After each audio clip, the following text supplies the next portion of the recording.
Ora, bem-vindos ao episódio número 2 do nosso podcast 433 Losango, novamente na companhia do Bruno e do Gilberto, onde vamos discutir hoje mais em profundidade assuntos relacionados com o futebol lá fora, especificamente com a Premier League. Isto também no seguimento da Supertaça de Inglaterra ter sido jogada ontem, vencida pelo Arsenal, que nas grandes penalidades supervisou ao Liverpool. Bruno, tu como tens uma costela agarrada a Anfield, dou-te a palavra primeiro. Lamento imenso, antes de mais. Mas o que é que achaste do jogo? Boa noite. Não lamentes, porque o ano passado também o Liverpool começou a perder a supertaça e depois a temporada acabou como acabou. Portanto, não vais muito por aí. Foi um jogo interessante. Pá, típico jogo pré-época ainda, na minha opinião. Bem disputado. O Arsenal, principalmente na primeira parte, jogou muito bem. Na segunda parte foi um bocadinho amassado, mas na primeira disputou bastante o jogo, teve ali uma oportunidade logo cedo que marcou o gol. Aquilo terminou com posse de bola 60-40, o dobro dos remates para o Liverpool. Lá está, na segunda parte o Liverpool foi bastante superior. Com o Arsenal sempre a tentar sair em contra-ataque com os três da frente, o Caio Saka, o Aubameyang e o Nketiah, três jogadores muito rápidos. O Maitland Niles fez um jogo enorme, a jogar, a fazer a ala esquerda. O Tierney a jogar como central descaído para o lado esquerdo, deu muita solidez defensiva também àquela equipa.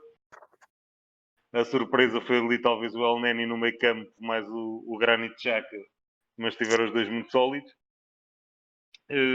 O Liverpool, principalmente após as mexidas do Jurgen Klopp, quando tira o lateral direito, o miúdo, o Williams, e passa o Fabinho para central, o Joe Gomez para lateral e junto ao Minamino na frente, com os três do costume. O Minamino veio mexer bastante com o jogo. O Keita entrou para o meio campo, mas ainda teve ali umas perdas de bola assim um bocadinho perigosas.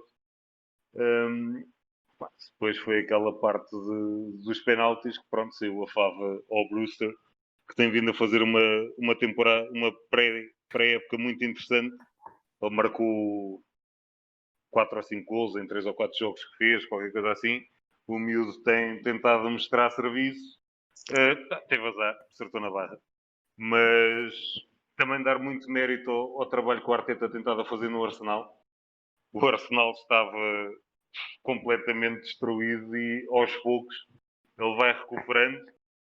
Ganhou a taça ao poderoso City do Pep Guardiola, para chegar à final eliminou o Chelsea, agora ganha a Supertaça ao Liverpool.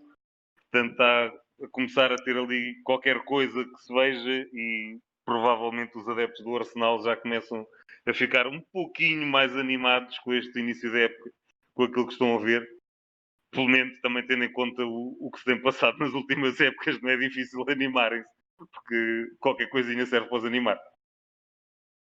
Essa tem sido atuada um pouco dos comentadores que eu tenho visto, que os adeptos do Arsenal este ano podem ter expectativas talvez de acabar no top 4. Este jogo deu essa sugestão, Gil? Antes de mais, boa noite. Eu não me pautava por esse diapasão, porque eu vejo um Arsenal mais preparado para jogos a matar do que para uma época regular. Não penso que a Premier League vai ser assim tão brilhante como aquilo que tem acontecido nos últimos meses, com a vitória na Taça e agora na Supertaça frente ao Liverpool, porque lá está, é o que eu digo, um jogo é diferente de uma época. O Arsenal não tem falhado nestes jogos a eliminar, mas quando a coisa começar a doer a jogar de semana a semana e começarem a aparecer os resultados negativos, acho que as coisas vão voltar a ser o que tem sido ultimamente nos lados do Arsenal, do Emirates. Agora, aquela equipa precisa de muitas alterações. É uma equipa que tem muitas falhas, precisa de muito reforço, principalmente no setor do meio campo. Acho que o setor do meio campo do Arsenal é fraquíssimo. Se no ataque tem tem soluções que sobram, com o Aubameyang em grande forma, e os adeptos já andavam um pouquinho assustados com medo que o Aubameyang pudesse sair, mas Vamos aparentemente a ver se lá fica. já há um rumor que ele terá já chegado a um princípio de acordo para renovar com o Arsenal. É assim, ele neste momento ele foi um herdeiro, está a ser um herdeiro real do número 14 do Thierry Henry. O gol que ele faz ontem na final é magnífico, é um grande gol. O Alisson nem com a asinha chegava àquela bola, foi uma bola muito bem colocada, um contra-ataque muito bem planeado pela equipa do Arsenal, mas é como eu digo, aquela equipa faltam ali, principalmente o meio campo, e a defesa também não é assim tão sólida.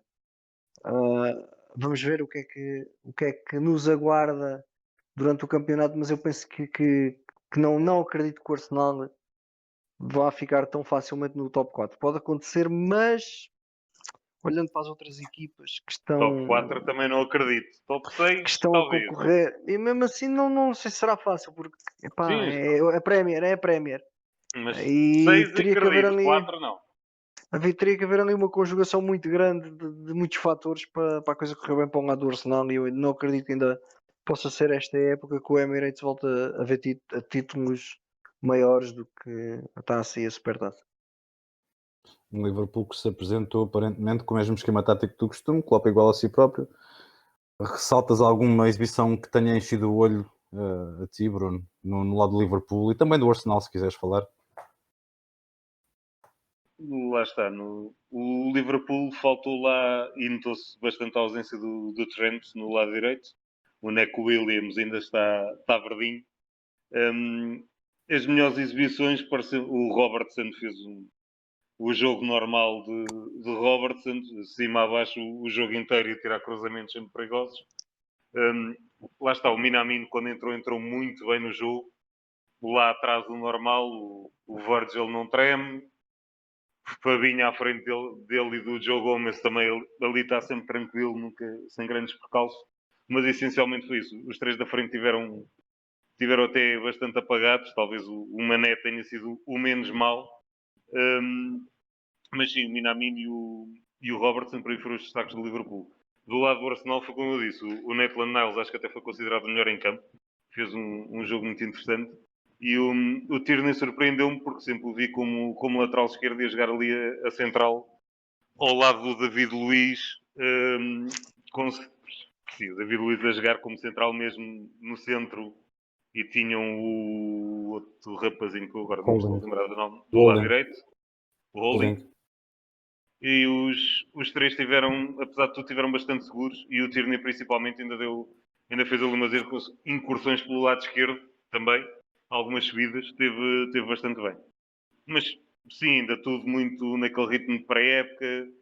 Se não estou em erro, o Liverpool tem mais uma semana de preparação que o Arsenal, daí também na segunda parte ter conseguido amassar um bocadinho, que nesta altura uma semana faz diferença.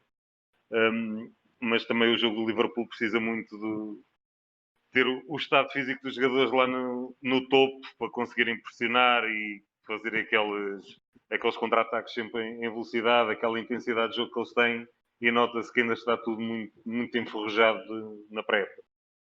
E não nos podemos esquecer que este esquema do Liverpool já é mais que conhecido em Inglaterra, e havendo esta situação, como o Bruno frisou e bem, dos jogadores ainda não estarem bem, acaba por se tornar mais fácil de anular e de prever o que é que vai acontecer no jogo. É por isso é que eu digo, este jogo, se calhar, eu normalmente não vejo o Charity Shield como um barómetro para o que pode acontecer na Premier, porque ainda é muito cedo e vamos esperar as Estou muito primeiras. curioso.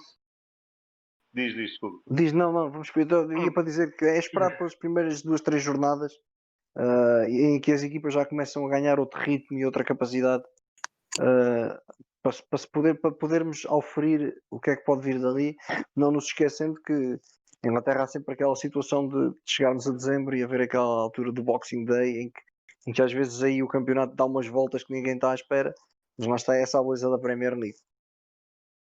Em relação ao Liverpool, só para ter, quando se fala muito do Tiago Alcântara, estou curioso para ver como é que ele vai encaixar ali, porque aquele meio campo com. Mas, sim, mas acredito sim. mas tendo o Fabinho, Hinaldo e Anderson muito oleado e aquilo sempre a funcionar muito bem, estou para ver como é que ele vai encaixar ali o Tiago Alcântara naquela equação, porque é um jogador acima da média que vai ajudar muito a equipa, mas estou para ver como é que ele vai entrar ali.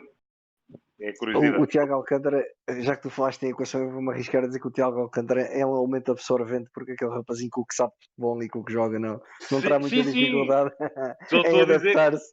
quem é que ele vai tirar para ele entrar na equipa. Não, se fosse treinador do Liverpool, pronto, e agora falando assim de nomes, epá, eu tirava o Hinaldo, gosto muito do Hinaldo, mas não O tinha, Hinaldo não está tinha a jogar dúvida uma nenhuma. enormidade. É pá, está bem, mas não tinha Mas, dúvida nenhuma em tirar o Hinaldo para meter o Tiago Alcântara. Se me dessem a sim, lá escolher, está. Alguém tem de sair e a partida será ele, mas a partir do momento em que façam um credo. investimento para trazer Tiago Alcântara, provavelmente o Hinaldo será o sacrificado e não. Sim, Ah, pela lógica mas pronto, será. lá está. Pela lógica, porque às vezes no futebol a lógica surpreende. É uma pergunta que vamos ver respondida. Primeiro, se Thiago Alcântara realmente é contratado pelo Liverpool, mas é uma notícia que começa a ganhar muita força. Portanto, não me admirava nada que se concretizasse. Transitando com as vossas não antevisões do que é que poderá ser Premier League, vamos mesmo fazer uma pequena, muito ligeira incursão pela adivinhação do que é que poderá ser a Premiership na próxima época. Vamos lhe chamar Uma análise, situação, análise de plantéis. uma análisezinha de plantéis, exatamente. Eu quando olho para o regresso do Leeds, fico contente porque o Leeds é um clube histórico e fico muito agradado quando vejo o Leeds treinado por Bielsa na Primeira Liga. O Leeds que se está a mexer a nível de contratações, ainda há bocadinho foi confirmada outra contratação de um jogador que esteve, de acordo com os jornais desportivos, nas constituições do Benfica, do Cox. Assinou por 13 milhões de euros pelo Leeds. Já também Rodrigo também foi contratado vindo do Valência. E mercado é uma palavra muito forte este ano em Inglaterra. O Chelsea está muito forte no mercado, extremamente agressivo. Há aqui uma alteração de favoritos. Na vossa ideia, está tudo igual ao ano passado, por assim dizer. Se tivessem que avaliar os plantéis comparativamente ao como ficou a Premier League o ano passado, Gil, o que é que dirias? Só a nível de plantéis, como é que orientarias a classificação da Premier? Os primeiros crónicos a vencer serão sempre os mesmos dois: City e Liverpool. City ainda com incógnita de se o Messi poderá ou não assinar pela equipa de Guardiola. Pelas E o notícias de hoje, não Liverpool, me parece que seja pois, preciso aquilo, 700 milhões, porque o contrato na Liga, pois, aparentemente, as fontes disseram que na Liga que não Messi vão era um aceitar a jogador livre. rescisão. Exatamente, não vão aceitar essa questão e que vão exigir a cláusula de rescisão de 700 milhões. Portanto, não me parece que o City vá arriscar outra penalização no fair play financeiro. Da, mas esta Não me história do parece. Messi ainda vai dar muita volta. Isto ainda vai ser muito. Vamos ter um folhetim à portuguesa lá para os lados de Barcelona por causa da questão do Messi. Mas é como eu digo, Cavani parte City 2. mas City e Liverpool, sem dúvida, para mim, são os principais candidatos. O Chelsea está-se a mexer muito bem no mercado, tem feito umas contratações muito interessantes, a meu ver. Contratar um futuro bolador, acho que não tem. Posso daqui a 10 anos podem me vir cobrar de eu estar a dizer isto, mas se calhar não errarei por muito que Kai Havertz, mais dia menos dia, será um candidato a bolador e provavelmente poderá ganhá-lo. É uma contratação fantástica para o Chelsea. Agora falta-nos ver uma coisa nesta equipa do Chelsea. É ver se o Frank Lampard, que teve uma época praticamente sem reforço e a jogar com miúdos, se vai ter unhas para as vedetas, não é? Timo Werner, Kai Havertz, agora veio o Chilwell, que apesar do valor Tiago Silva, que custou, Tiago Silva, assim, eu surpreendo-me eles terem contratado o francês, o central, o Sarr, e terem-no emprestado, porque eu acho que era um jogador que caía ali muito bem a jogar ao lado do Tiago Silva, um jogador muito rápido, um central muito rápido, que foi contratado a custo zero e eles tomaram a opção de o emprestar. Eles que aparentemente vão continuar a apostar em Rudiger para fazer dupla com o Tiago Silva. Vamos ver se será a melhor opção. Pois é como eu já disse, Ziyech Werner, Havertz, será que Lampard consegue gerir estes egos e esta qualidade toda? Uma coisa era Tammy Abraham, Mason Mount, Hudson-Odoi, malta que ainda tem alguma coisa a provar. Outra coisa são estes meninos que custaram milhões e às vezes uma birra pode queimar um balneário. Vamos ver. Eu vou ficar aqui no Chelsea por uma razão muito simples, porque o Bruno há pouco tempo trocava impressões comigo relativamente a essa questão das contratações estarem a ser tão agressivas e dos jogadores que estão a custar avultadas somas e mesmo que não seja muito dinheiro. Tiago Silva foi contratado a custo zero, mas é um jogador com um grande cartel. E o Bruno dizia-me que o preço que o Chelsea iria pagar é realmente estes valores novos que surgiram dos escalões inferiores vão ter que pagar o preço de ficar no banco e a sua progressão ficará irremediavelmente minada. E eu gostava de ouvir também o Bruno falar um pouco sobre o Chelsea, sobre esse aspecto em particular. Tu pegaste disso, Gil, o Bruno agora gostava que concluísse o raciocínio. Força. Sim, isso é, para mim é óbvio, tendo em conta as contratações que estão a ser feitas, foram feitas já, concretizadas por parte do Chelsea. Jogadores, lá está, Tammy Abraham, que surpreendeu muita gente o ano passado, marcou ainda bastantes gols, conseguiu ser chamado para a seleção, vai ser suplente do Werner. O Mason Mount, que também, mesma coisa, conseguiu chegar à seleção, mostrou muita qualidade, um médio criativo, remata bem de longe, forte na bola parada, vai perder o lugar para o Kai Havertz. Até mesmo em termos defensivos, vinha a jogar o Tomori, vai perder também ali muito espaço, lá está com a chegada do Tiago Silva e à partida joga o Rudiger. O Reece James, que era o lateral que muitas vezes vinha a jogar, para jogar o Azpilicueta no lateral, o Reece James não calça mais. Na esquerda foram buscar o Chilwell também. Pá, está tudo ali muito tapado. Vamos a ver agora quem sai. Se perder o William por enquanto. Falava-se na possibilidade de vender o Kanté, que me parece um absurdo, mas eles lá sabem. Depois é tal questão, vamos a ver se o Lampard tem mãozinhas para. A exigência de Abramovich vai ser bem diferente este ano e sabemos que aquele senhor também, por vezes, peca por um bocadinho de falta de paciência e este ano, com os reforços que teve, o Lampard arrisca-se, se tiver 2 ou 3 resultados assim um bocadinho menos famosos, a receber a guia de marcha. E ainda falta a questão do guarda-redes, que muitos têm falado também. Possibilidade do Oblak. Nos últimos dias falava-se na possibilidade de darem o Keita, ou o Kepa, mais uns troquinhos para irem buscar o Donnarumma. Se contratarem um desses guarda-redes, lá está, Chelsea, não, para mim também não chega a ser favorito para, juntamente com os outros dois, mas sim, sólido terceiro lugar à partida, sim. Mas resta saber como é que isto tudo vai funcionar depois dentro de campo. No papel, os reforços são todos super interessantes. Agora vamos ver se aquilo depois tudo junto funciona. Fora aqueles que vão perder espaço, se vão arranjar colocação, porque o Jorginho, que foi um dos grandes pedidos do Sarri, ali continua cada vez com menos espaço. Um dos jogadores mais bem pagos do plantel e se não tiver colocação, ficar o ano inteiro no banco, não sei até que ponto aquilo também será muito bom para aquele ambiente balneário.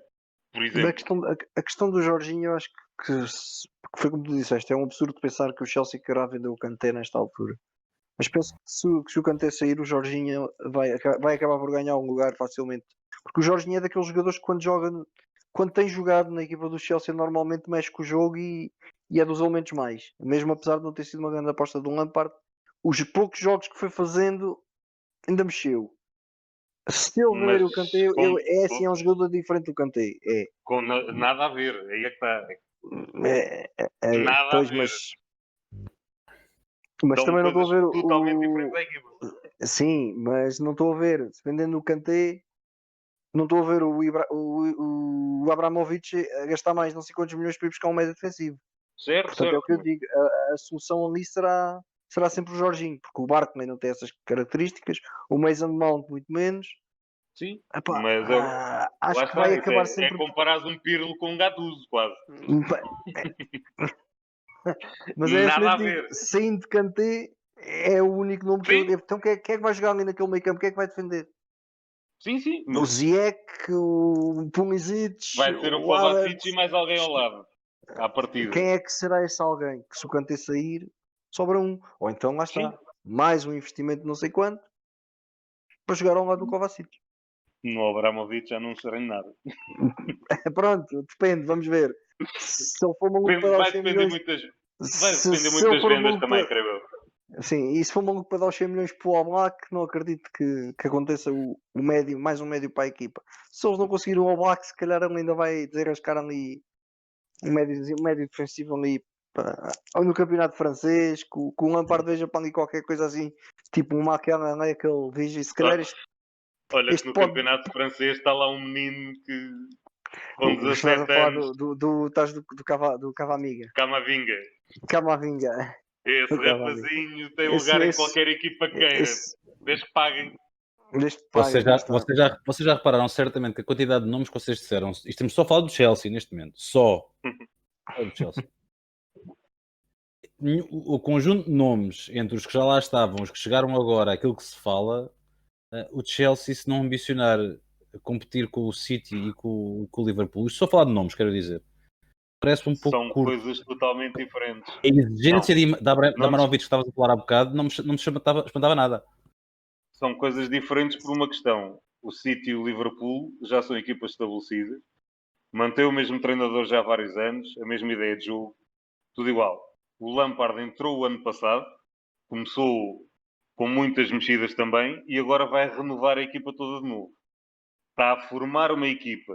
Não acredito que já este ano consigam. No ano a seguir, se conseguirem manter todos estes nomes com mais um ou outro retoque, aí já será diferente. Mas os outros já estão muito batidos, já têm aquilo muito interiorizado. A diferença é mais por aí. Os top 4, certamente. Sim, aí sim. Então temos o Liverpool, temos o City, temos o Chelsea. Falta uma posição, vamos chamar-lhe o quarto lugar. Quem vai ocupar essa posição, Gilberto? Eu aqui apostaria no Manchester United. Apesar do falhanço na Liga Europa, e hoje já soube da contratação do Donny van der Beek para o meio campo do Manchester para a próxima época. Penso que é uma boa adição para aquela equipa, mas continuo a achar que aquela defesa precisa de mais qualquer coisa. O Maguire já se viu que é bom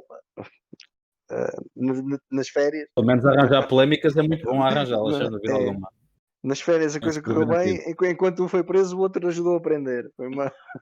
Foi uma situação engraçada. Complementam-se perfeitamente.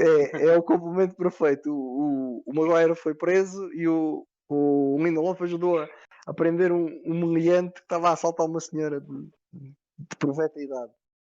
É a prova que até fora do campo se complementam. É, exatamente. Almas gêmeas. Agora, por exemplo, a situação da baliza, que é outro dos pontos fracos que o Manchester United tem, do meu ver. Este ano o DRE vai ter que soar porque o Dean Anderson regressou. E o Dean Anderson, depois da época que fez, né, na temporada passada, para o Sheffield United, não vai fazer a vida fácil ao DRE e vai querer para já agarrar um lugar ali e quem sabe almejar a um lugar na seleção inglesa, porque o Pickford para mim é um excelente guarda-redes, mas não é um titularíssimo indiscutível se houver um outro que apareça com um bocadinho mais de capacidades. O Dean Anderson, acho que no aspecto da baliza, o Manchester United deste ano pode estar um bocadinho mais descansado, porque provavelmente o DRE não vai poder ter tantos lapsos como teve anteriormente, porque o Anderson não é o Romero como segundo guarda-redes. Portanto, o DRE ao mínimo deslize, certamente perderá um lugar para o jovem inglês. Pronto, depois na defesa haverá sempre ali correções a fazer. É necessário. O Luke Shaw é curto como defesa esquerda e eu não vejo o Manchester a mexer-se meio campo para a frente. Falta mais um ponta-lança. Não tenho dúvidas nenhumas que faltaria um ponta-lança ali e arrisco-me a dizer que Cavani poderia cair que nem uma luva naquela equipa do Manchester United.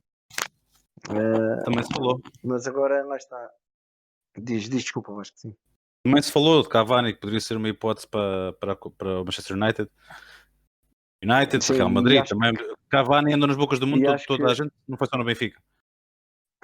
Sim, porque o Cavani, apesar dos 33 anos, é um craque. Não, é um jogador que garante muitos gols durante uma época. Portanto, penso que ele não teria grandes dificuldades também. E é uma posição em que o Manchester United está a precisar, porque umas vezes joga ao Marcial, outras vezes joga ao Rashford. E Galo é muito esforçado, mas não tem pergaminhos para ser um Dwight York ou um Van Nistelrooy desta vida. Mas penso que o Manchester Mais United. uma vez, estás a comparar a Estrada da Beira com a Beira da Estrada, mas adiante. Não, foi o que eu disse. O Tenho, Igalo tenho é que concordar esforçado, mas. tenho que concordar com o Bruno Isso é Gilberto. quase um sacrilégio Nilson pôr esses Roy, nomes na mesma frase, quer dizer. Não, mas foi o vais que eu buscar disse. Dwight York e Nilson Roy. Ele é esforçado, mas não é nenhum Dwight York nem nenhum Van Nistelrooy desta vida. Nem que nasça 50 vezes, coitado. Pois é, que esse nem 10 nem 20 chegava. Mas Vamos tentar que o nosso podcast não necessário. chegue à Inglaterra. Vamos esperar que este podcast não chegue à Inglaterra, porque o rapaz soube o que tu acabaste de dizer, bem, lá se vai a confiança dele. Mas pronto, é como eu digo. Eu não sei se o Bruno concordará comigo, mas penso que o Manchester United poderá fechar ali o top 4 da Premier. Sim, aí concordo. E lá está, a análise que fizeste, perfeitinha. Para mim, com esta contratação do Van de Beek, acho que ficam aí com excesso de médios. Porque Poderá querer dizer isto que o Pogba, será que o Pogba este ano vai embora? não acredito muito, sinceramente, porque lá está, com a pandemia, dinheirinho para contratar primadonas fica um bocadinho mais curto. Mas epá, lá está, este é outro, quando tem a cabeça no lugar, é um dos melhores do mundo, sem dúvida. Bruno Fernandes, esse tem a cabeça no lugar e é um dos melhores do mundo. O Matites, lá está, é ali a âncora que segura, mas depois McTominay, Fred e Van de Beek, todos de fora, à espreita de um lugar. Tudo bem que o Fred não tem sido o mais constante, mas há jogos e jogos e às vezes para mexer que o jogo é importante. O McTominay também ninguém dava muito por ele, mas foi um jogador extremamente importante em certos momentos e dá muito àquela equipa em termos de, lá está, de querer, de vontade, de um bocadinho aquela alma do United. Acho que esse para mim será ali o maior problema, ali o excesso de médios que vão-se atropelar um bocadinho. A não ser que lá está, que não acredito muito também que o Ole muda ali um bocadinho o esquema E tático. está-nos a faltar o Rua Mata ainda. Mas o Juan Mata já muito espaço, já não conta muito ali para. Para o Totó Acho eu. É, só assim mais à segunda-feira, de vez em quando. Lá está. Deixa-me só lançar aqui esta questão do Solskjaer, que há muitas apostas a rodar, que ele não chega ao Boxing Day, mas Isso, não sei se como ele há lá muitos. Se querem falar nisso. Depende, tudo lá está, tudo depende de como correr agora o início da época. Se ele até tiver um início da época interessante, aguenta-se. Se aquilo começar a correr mal, provavelmente é um dos primeiros a ir dar uma voltinha. a vossa escolha do United para quarto lugar deixará certamente triste, desiludido, um treinador português, seu nome José Mourinho, que vai ir a socorrer no Tottenham, deixando Mourinho fora do top 4, justifica-se? É assim tão dispara é assim tão grande a distância entre o United e o Tottenham? Acho que ainda vai um bocadinho. Ele, em termos de contratações, não conseguiu ainda grande coisa, digamos assim. Aliás, conseguiu alguns jogadores importantes para o que ele precisava.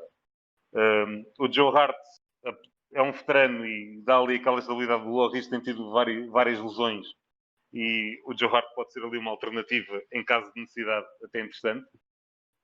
O Doherty, lá está, lateral direito, fazia ali falta.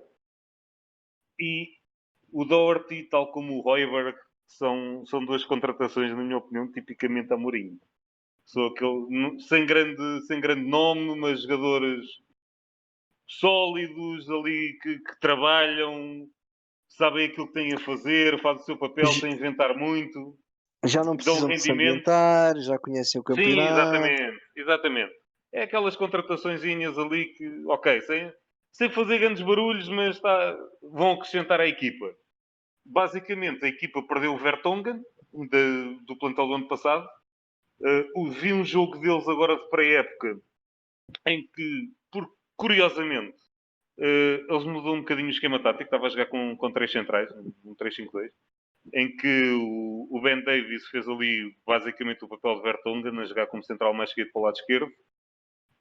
A fazer o corredor esquerdo todo estava o miúdo do Cessenhon, e na direita estava o nosso Jetson, que o pouco que vi jogou ali muito bem. Se bem que agora com a chegada do Doherty e se não sair o Aurier, o Jetson à partida será para jogar no meio, mas lá está, é um jogador polivalente, pode fazer vários lugares. E ali ambientou-se muito bem, tirou até vários cruzamentos perigosos. Em termos defensivos, lá está, foi recuperou de empréstimo o Carter Vickers, que é um americano muito forte fisicamente, mas até bastante rápido, a jogar ali como central de esquerdo para o lado direito é uma boa alternativa. Na frente, Son, Dele Alli, o Lucas Moura. Para mim falta a alternativa ao Kane, que sou a Kane.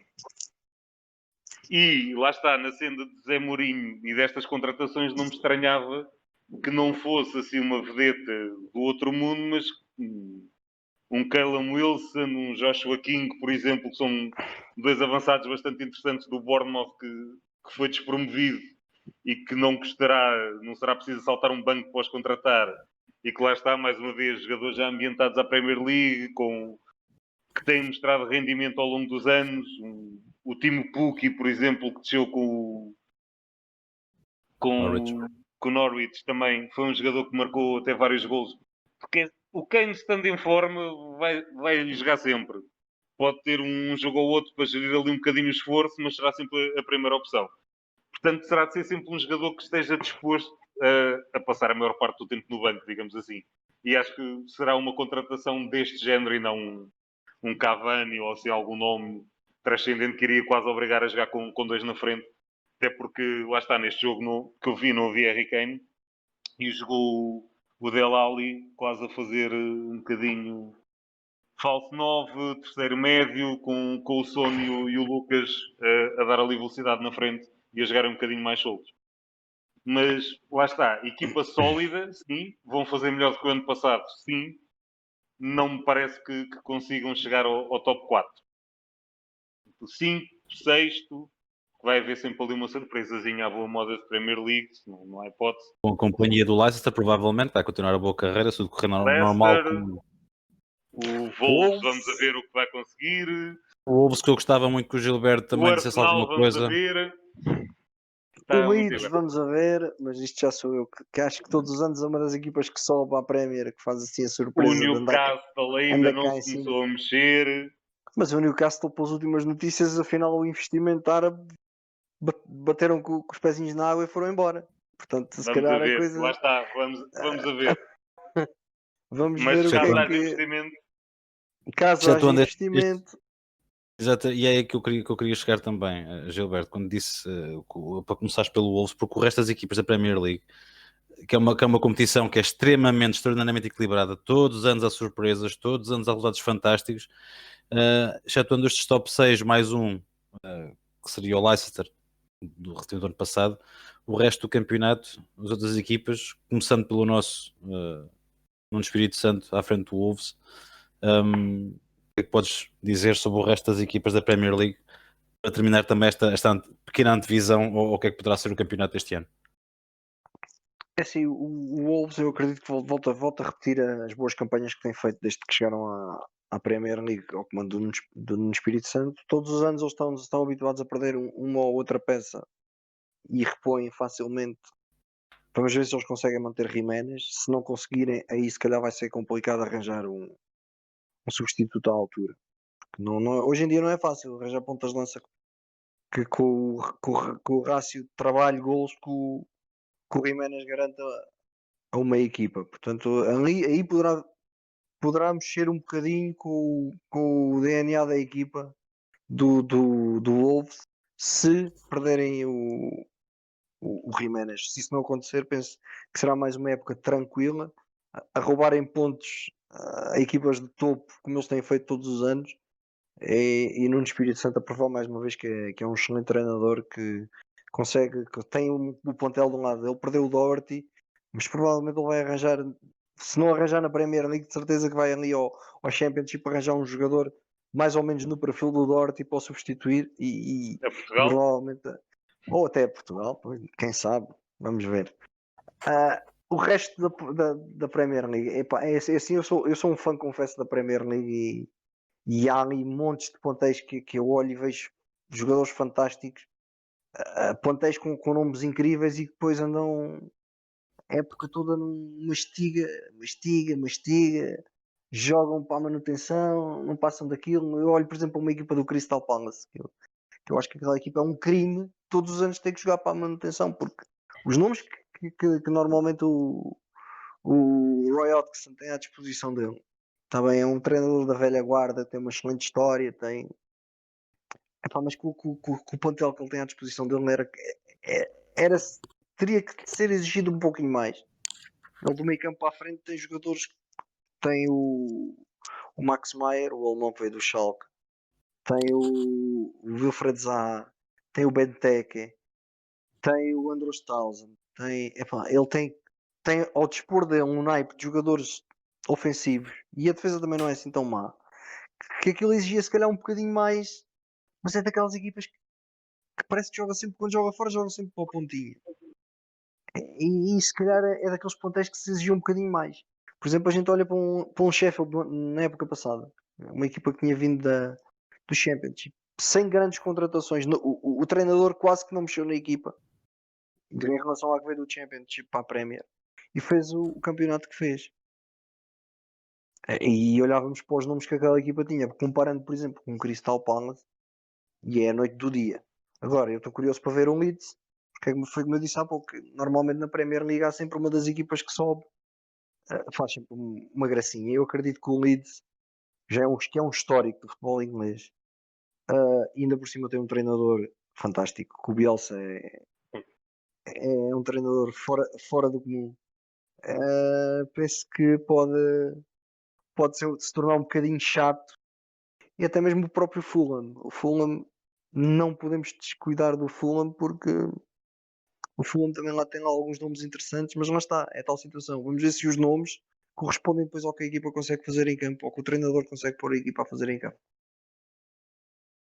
Muito bem. Hoje o nosso bloco principal.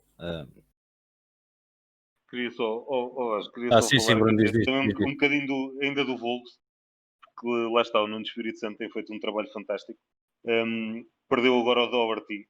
Falou-se até há relativamente pouco tempo da possibilidade de eles estarem interessados no Tomás Tavares do Benfica, que acho que muito verdinho ainda para ali, se bem que naquele esquema de 3 centrais pode ser interessante a fazer ali a ala direita. Até uma possibilidade também, assim, porque lá está, o Wolves normalmente gosta de se reforçar em Portugal e vejo o Ricardo Gaio também entrar muito bem ali naquela equipa a fazer aquela ala direita, que é sempre um jogador extremamente sólido no Sporting de Braga. Mais uma vez, não seria preciso propriamente assaltar um banco para o vir buscar e acho que fazia o lugar ali perfeitamente. Da mesma forma, se perder o Jiménez, acho que tem a possibilidade de ir buscar o Paulinho, que já muito se falou também. E olhando para o resto do plantel, acho que lhes falta só mais uma alternativa no meio campo. Porque normalmente eles têm jogado muitas vezes com três, com o Ruben Neves, com o Moutinho e com o Zendoka, e não tem ninguém que para entrar ali, muitas vezes é o Saiz que sai de central e vai jogar no meio campo. Faltava ali mais um médiozinho na primeira temporada deles na Premier. Muitas vezes entrou o Gibbs White, que era o miúdo lá da formação, mas que depois perdeu ali um bocadinho de espaço.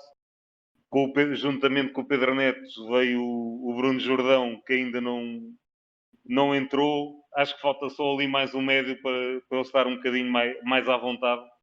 E relembrar que o Nuno Espírito Santo, quando foi eliminado agora da fase final da UEFA, da Liga Europa, ele queixou-se de falta de opções. Portanto, acho que era um bocadinho aí, porque não esqueçamos, o Moutinho já não é um jovem de 20 aninhos. E fazer os jogos todos da Premier, Porque a questão é que estes três normalmente não é só fazer os jogos todos, é que jogam quase os minutos todos dos jogos. E com aquela intensidade, acho que falta ali mais alguém. Tu mencionaste um nome e eu sempre que conheço esse nome admiro como é que ele está no Wolves, que é o Ruben Neves. Não sei como é que ele ainda está ali naquela equipa. Também com a chegada de Tiago Alcântara também não será este ano certamente que ele irá para o Liverpool, mas isso será um assunto para outro dia. Como estava a dizer, gostava de introduzir aqui o bloco principal do podcast de hoje. Que é um tema que é muito, muito querido aos três grandes de Portugal, que é a formação. A formação, uma palavra que é muito, muito frequente ser atirada a todos os cantos das salas, dos jornais, dos debates desportivos. A formação é sempre a formação. E no entanto, a formação em Portugal, em ciclos, como se falou de muito tempo, o Sporting era comparado com o Ajax, na altura de que saía Figo, Simão, depois Nani, Dani também na altura, que teve uma carreira um pouco mais fugaz a nível de sucesso, Cristiano Ronaldo naturalmente. Agora com as saídas promessas do Sporting também não tem vindo a não haver essa aposta tão premente na formação, exceção feita a Ruben Amorim o ano passado. O Benfica teve uma fase excepcional de talentos que foram saindo, agora o Porto está a tomar a dianteira, mas o que é facto é que são talentos que surgem, jogam cá há muito pouco tempo e ninguém os aproveita, as equipas não os aproveitam na sua plenitude e não custa-me a crer que seja uma questão apenas financeira. E eu gostava de hoje debater esse tema da formação, para de uma vez por todas ficar aqui também a nossa forma de olhar para o problema, que eu acho que é um problema. E gostava de ouvir primeiro o Gilberto, que ainda por cima já tem um passado a treinar miúdos das camadas jovens. Como é que tu vês este jargão tantas vezes atirado para o ar chamado formação? Porque é uma realidade. Portugal é um país formador. O nosso país foi sempre um formador de talentos.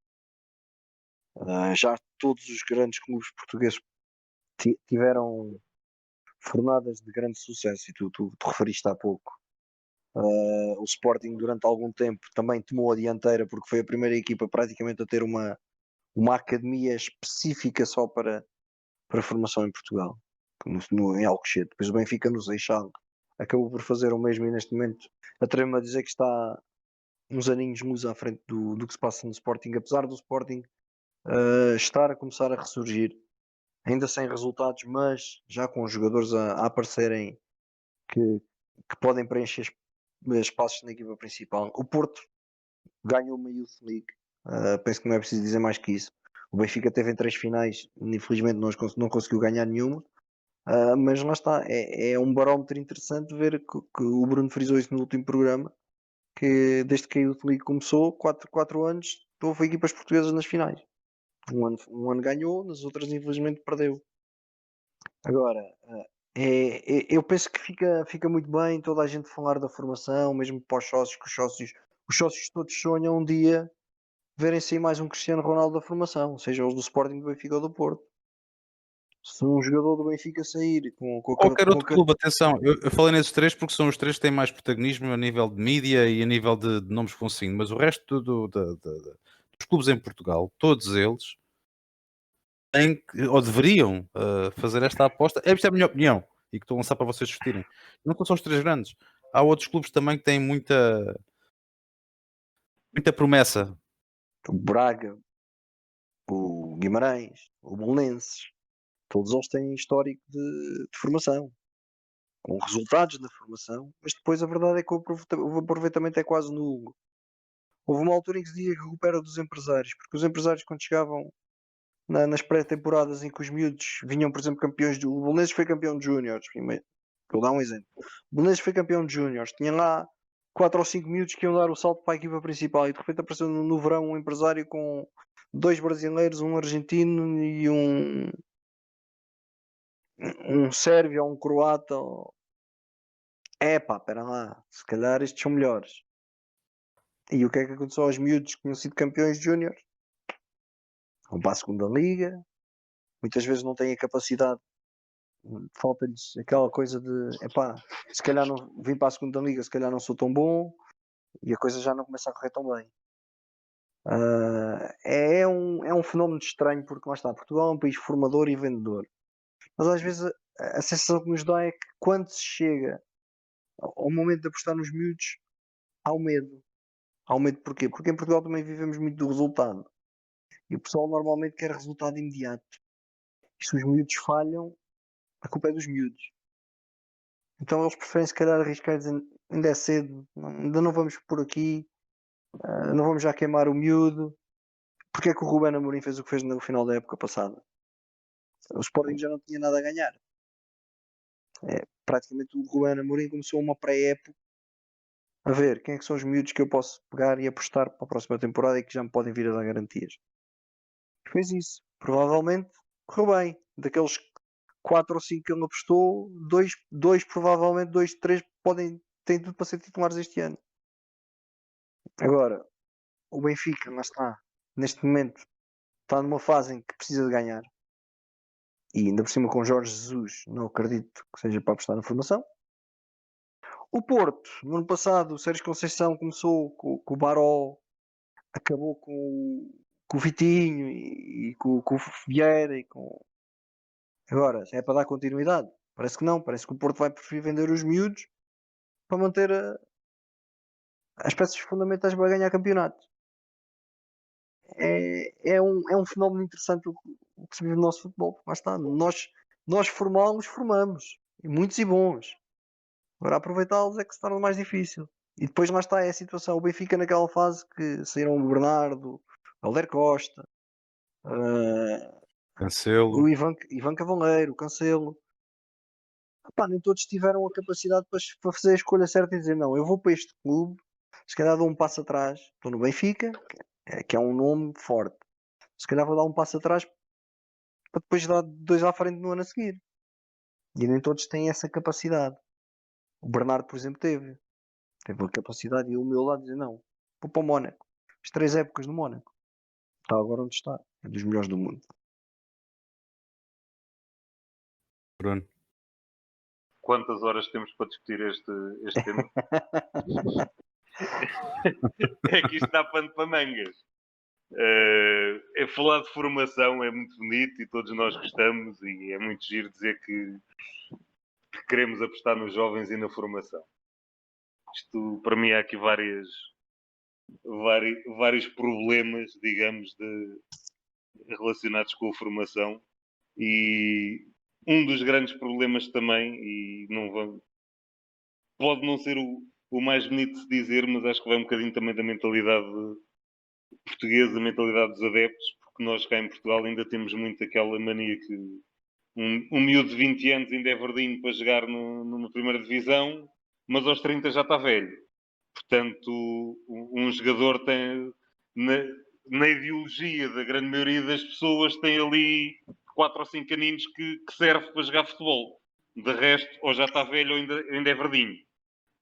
E isso tem que mudar radicalmente, porque, pelo menos na minha opinião, a única forma que os clubes portugueses conseguem ser sustentáveis é se apostarem definitivamente em formação e em fazer uma prospecção essencialmente interna.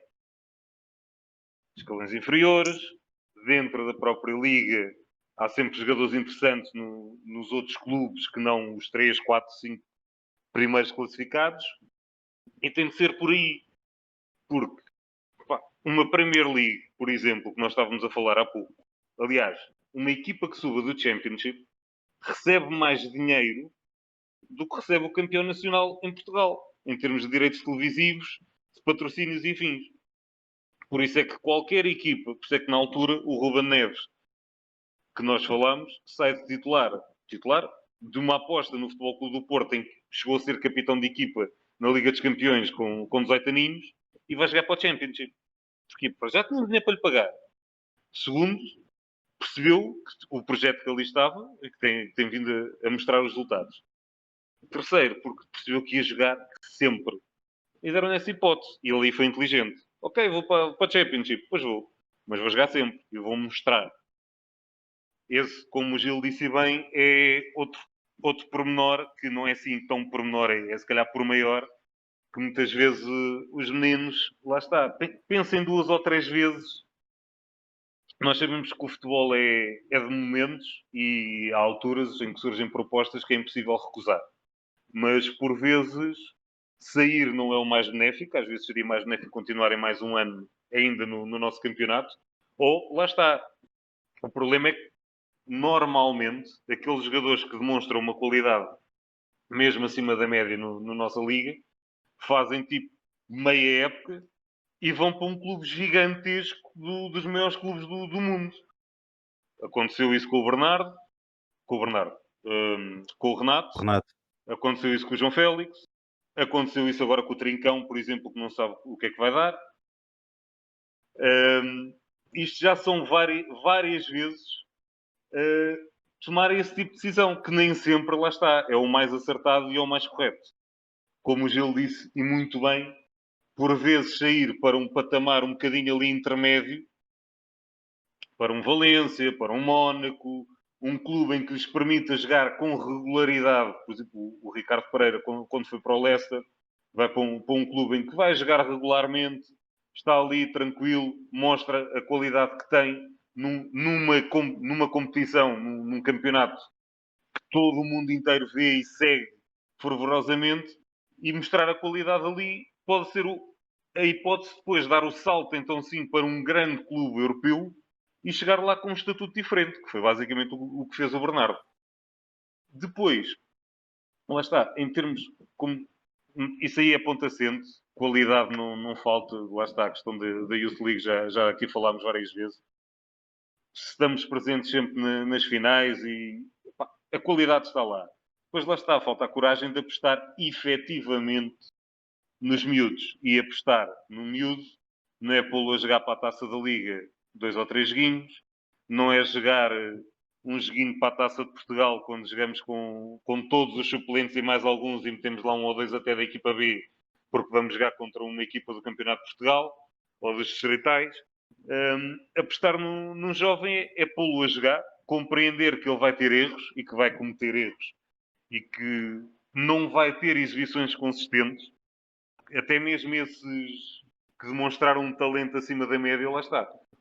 O caso mais recente, o João Félix, que fez aquele partido de entrada do Bruno Lage, aquele meia temporada fantástica, ele não marcou gols todos os jogos, ele não fez assistências todos os jogos, não foi o melhor em campo todos os jogos. Pá, vão ser inconsistentes e isso faz parte do crescimento. E é isso que também, mais uma vez, os adeptos têm que entender. Quando se aposta em miúdos, é normal que haja ali ligeiras oscilações de performance, de confiança, de rendimentos e não vão ser sempre ali a última bolacha do pacote. Epá, vão ter altos e baixos e isso faz parte do crescimento deles e é assim que eles aprendem. Muitas vezes o que temos visto também em Portugal, lá está, e isto também não é mau, mas lá está, podia ser muito melhor aproveitado.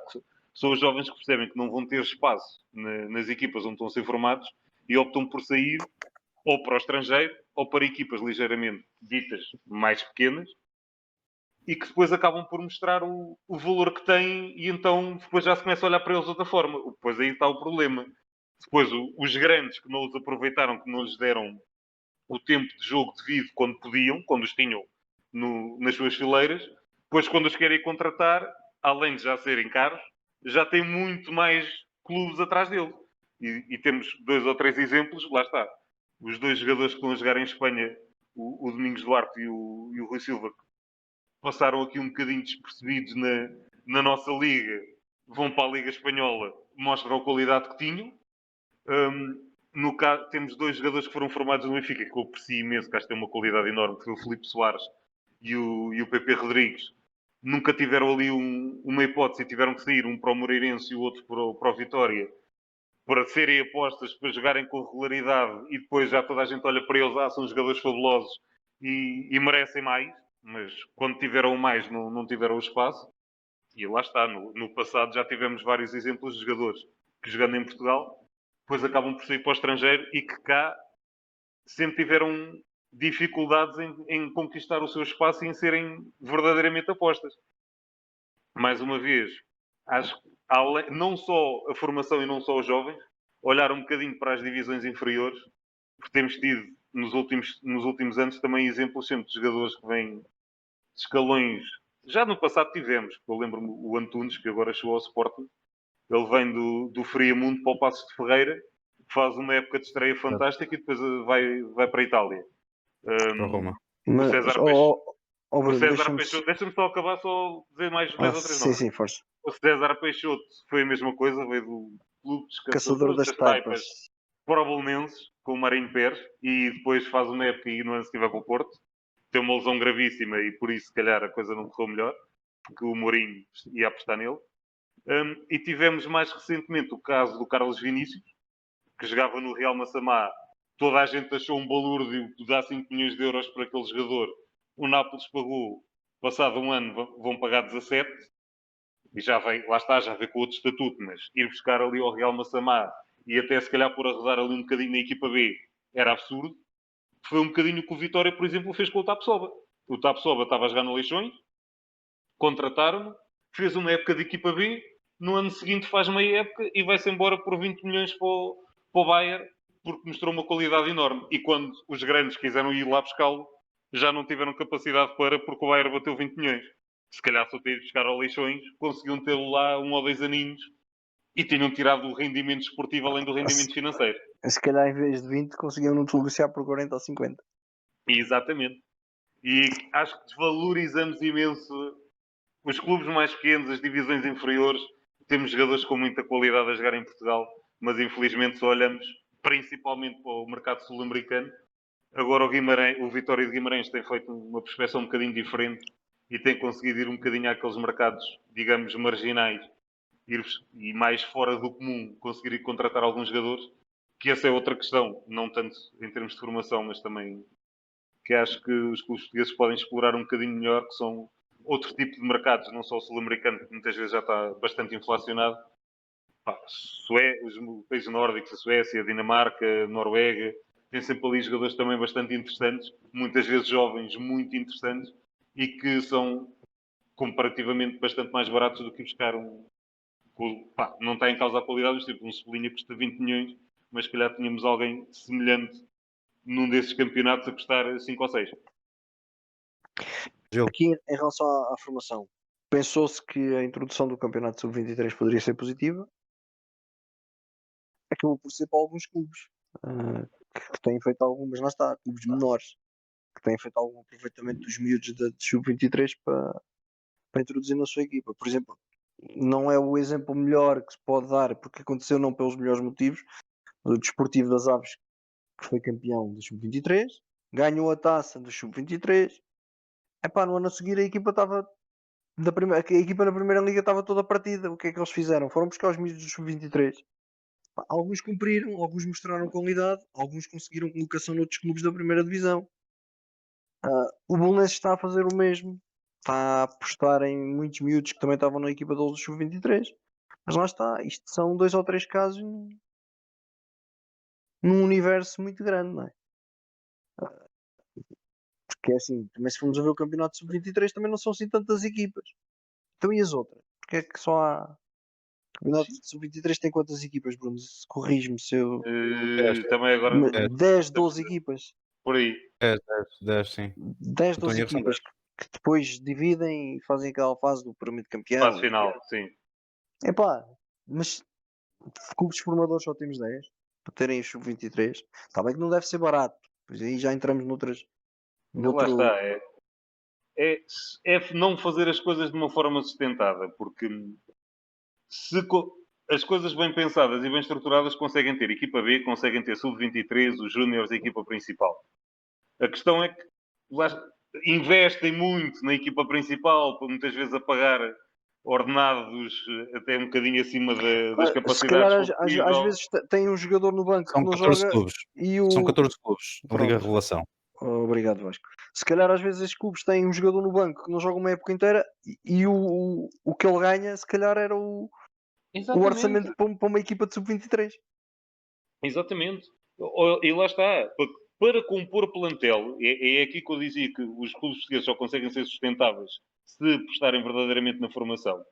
Porque para mim faz sentido, sim, contratares um ou dois, no caso das equipas principais, atenção, contratares um ou dois jogadores, lá está, por 15, 20 milhões, se depois tiveres lá meia dúzia de miúdos a compor o plantel para irem jogando, sim, para ainda irem tendo minutos, mas porque esses não pagas a transferência e não estão a receber os ordenados chorudos que os outros vêm receber para virem jogar para Portugal.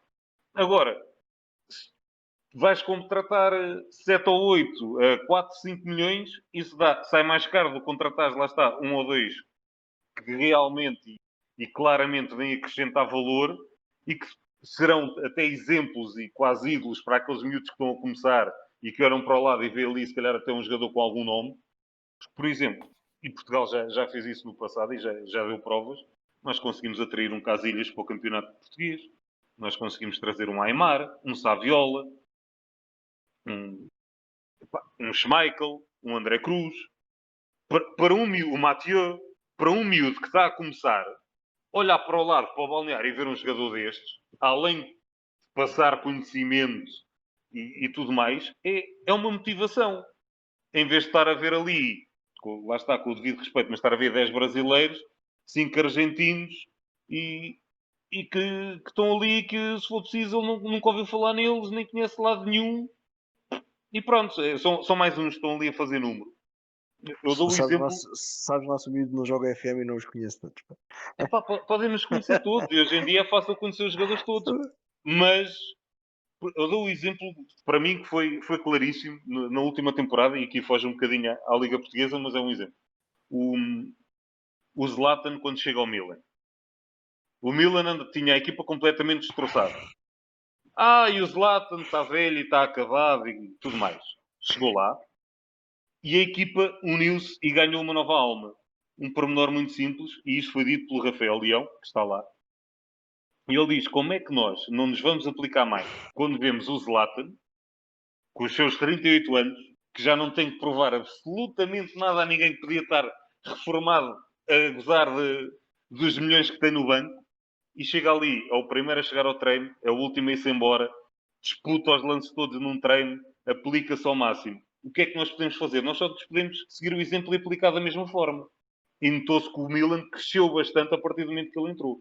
É que, às vezes uma contratação destas e um jogador destes experiente não é só pelaquilo que vai jogar, é pelaquilo que vai transmitir também ao resto do plantel. E para os miúdos muitas vezes é importante terem estes exemplos. Daí eu dizer, para ser sustentável é preciso ter a aposta nos miúdos, por uma questão até económica e para aproveitar o talento que têm, e depois complementar isso também então com alguns nomes fortes. Os jogadores que voltam, lá está, o Rui Costa na altura que voltou para terminar a carreira no Benfica, quem é que é o miúdo que estando naquele plantel, perdoem-me a expressão, não se vai babar quando entrar naquele balneário e vê lá o Rui Costa a equipa ao lado dele? Foi uma pena, digamos, o Luís Figo não ter feito o mesmo no Sporting, por exemplo, tal como o Bahia e o Jorge Costa terminarem a carreira no Porto. Para um jovem jogador que faz a formação naquele clube, que cresceu a ver aquele jogador, a idolatrar aquele jogador, de repente ver-se no mesmo balneário que ele, eu só digo isto. Eu, no lugar de um desses miúdos, naquele treino ninguém me parava. Que comia a relva, viesse quem viesse, aquilo era tudo meu. Estava a jogar ao lado de um dos meus ídolos. E acho que isso, consegue dar uma motivação de tal forma a um miúdo que só tem a ganhar se fizer essa aposta dessa forma. Eu agradeço o vosso ponto de vista nesta questão. É uma questão que eu tenho visto muita discussão, mas realmente não se vê progresso por aí além. Não há mudança de mentalidades, pelo menos na minha humilde opinião. O que falta é mudarem mentalidades e lá está, e mudarem o paradigma e mudarem se calhar a forma de apostar nos miúdos. Estamos a chegar ao final do nosso episódio número 2, não sem antes continuarmos a dar um ar de fim no programa com a rúbrica os momentos mais marcantes na vossa memória futebolística sobre qualquer um dos temas que tínhamos falado aqui no episódio. Gilberto, diz-me ou formação, ou Premiership, o que é que traz à memória qualquer um destes temas?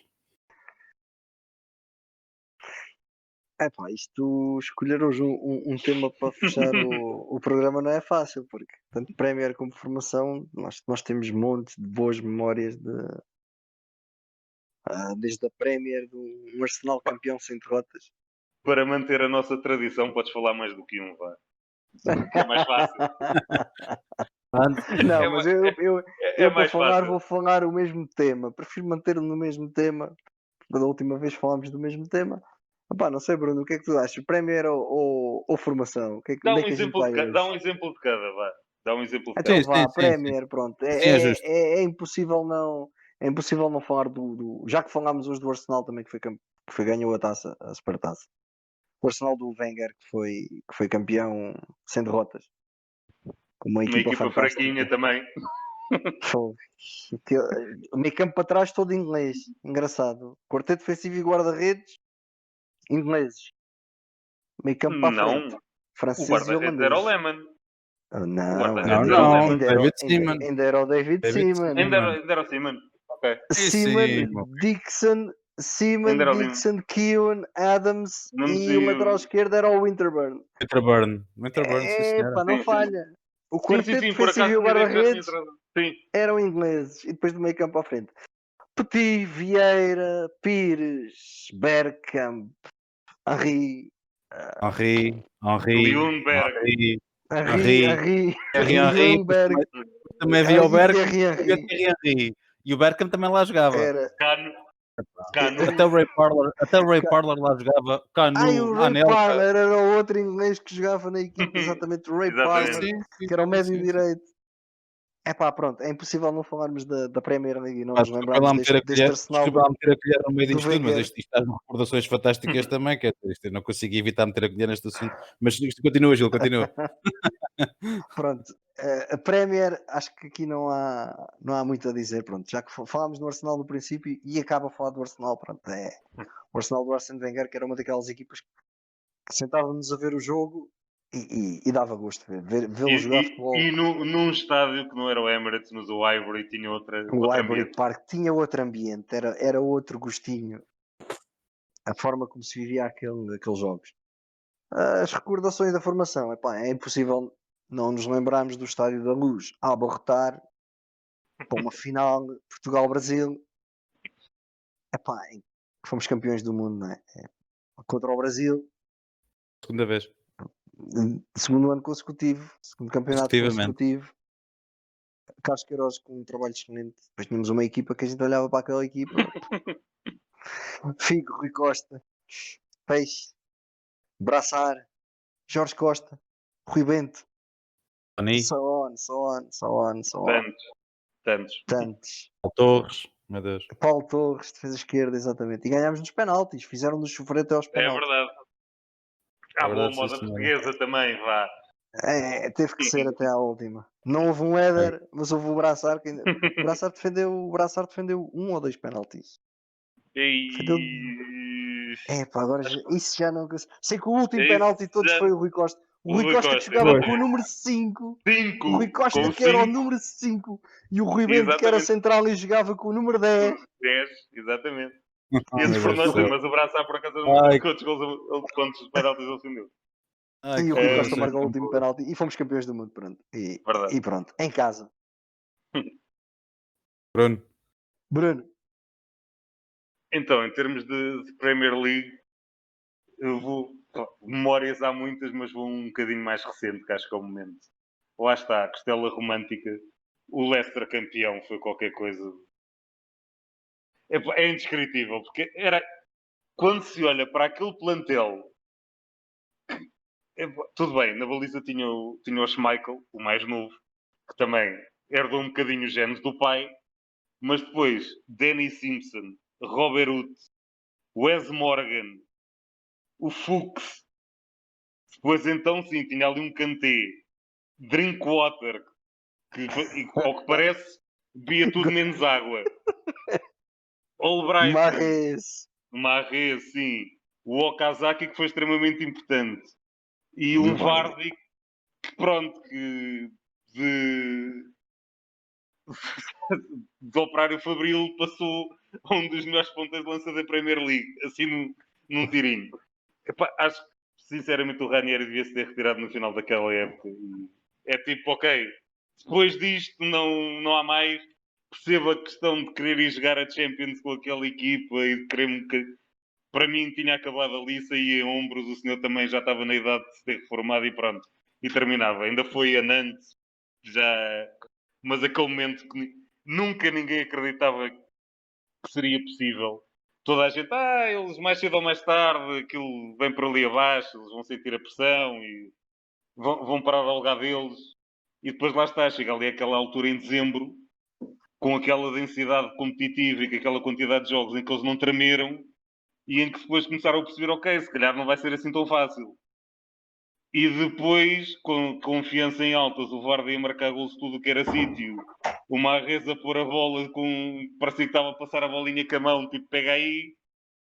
Pá, não conseguiram pará-los e estamos a falar do City com aquele investimentozinho soft que eles tinham feito. O Liverpool também já com o seu investimentozinho a caminho. O Chelsea também já nos últimos anos com o que era. Mas Bruno, lembras-te que é que foi a Mais uma equipa que vez. lembras que foi a equipa que lhes deu luta até ao fim? Sim, epá, mas lá está. Foi o Mais um, Tottenham, nem foi o foi o Tottenham. Chelsea, nem foi o Mas lá está, Liverpool, nem todos foi o aqueles, City. nem o United, veio tudo por ali abaixo. Foi o E, mais uma City, foi o vez, Tottenham e o Leicester. os nomes todos possíveis e imaginários, todas as grandes vedetas, e ali a equipa dos desconhecidos chegou lá. E isso para mim é uma história maravilhosa. Em termos de formação, pá, já falaste naquela parte óbvia, eu vou aqui um bocadinho a uma parte mais pessoal.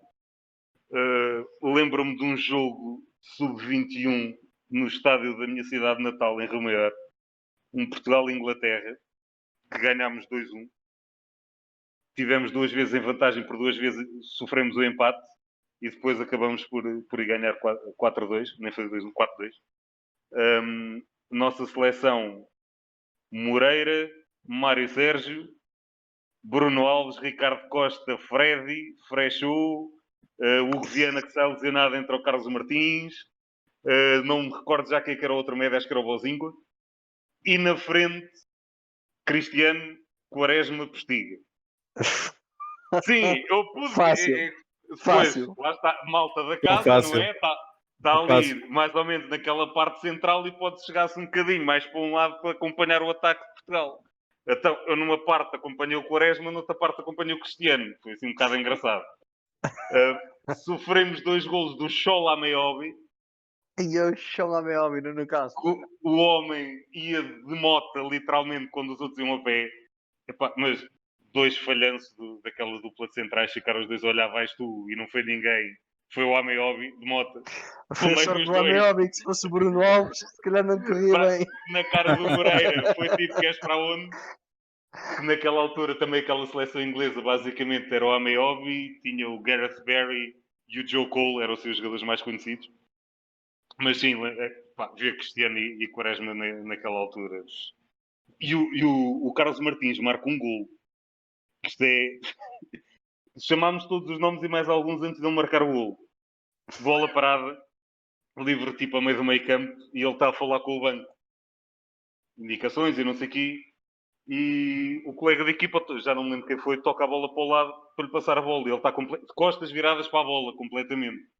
Ok, já desperdiçámos um livre, toda a gente a chamar nomes ao gajo que ele estava a dormir.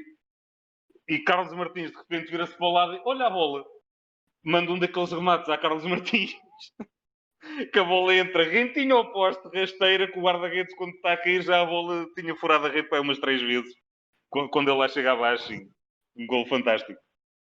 E outro pormenor, que foi um torneio de sub-15, que houve também lá em Romeu, Ajax de Cape Town, que era filial do Ajax de Amsterdão, na África do Sul, a Seleção Nacional Portuguesa, sub-15, e os júniores da União Desportiva de Romeu na altura.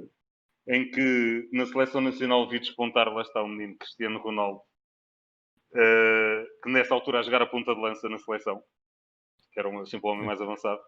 E já havia muita gente naquela bancada a dizer isto daqui a uns anos é o melhor do mundo.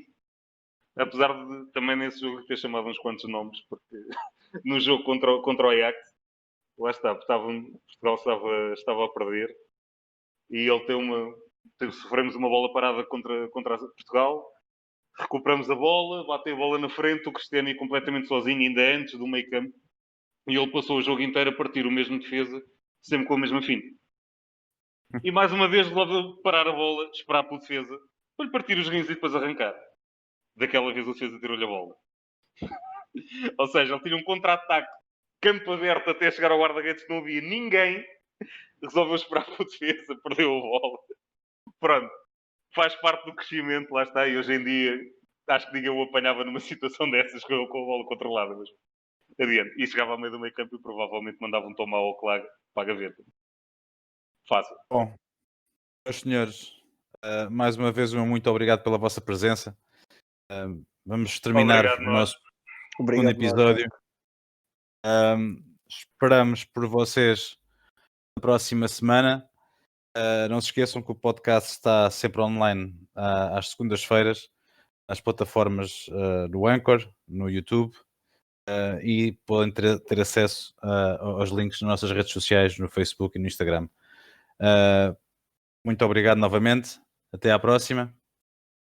Dê-se bem. Uma Boa boa noite. semana. Boa noite.